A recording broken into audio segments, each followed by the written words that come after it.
An F-15C assigned to the 18th Wing has a unique story in its past. As told by James Dangina, 353rd Special Operations Group historian, in the article Kadena F-15 holds the last Marine aerial victory during the 1991 Gulf War. The Eagles scored the last recorded air-to-air victory by a U.S. Marine Corps pilot.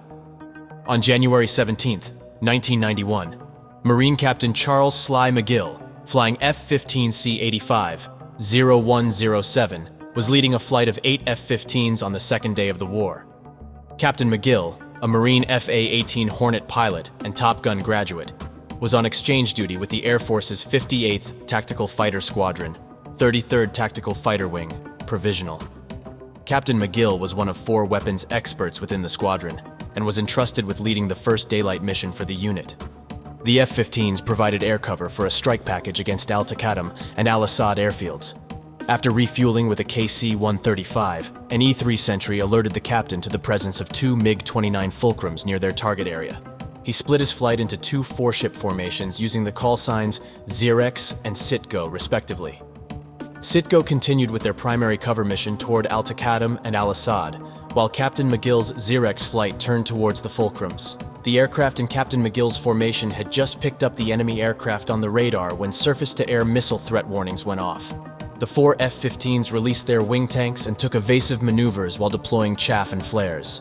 The maneuvers succeeded in defeating the SAM radar locks. As soon as the SAMs were no longer a threat, the Zirex flight regrouped and resumed stalking the Iraqi Fulcrums.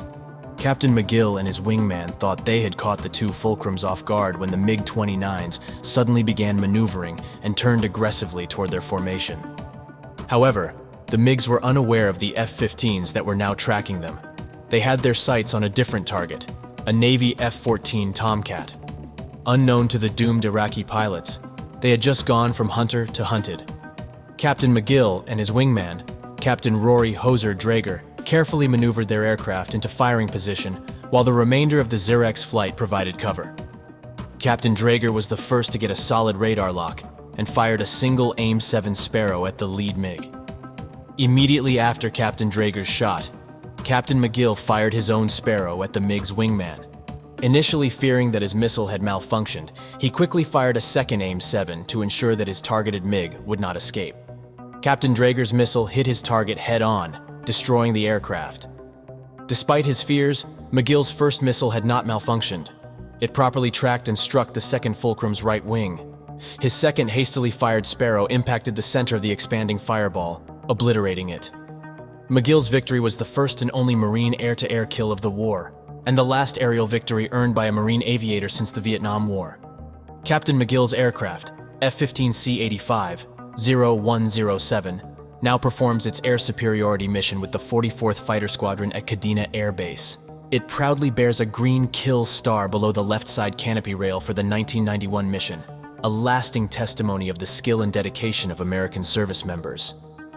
The aircraft is one of 7 F-15s, with the 44th and 67th Fighter Squadrons, to have scored air-to-air victories during Desert Storm and are still serving as frontline fighters.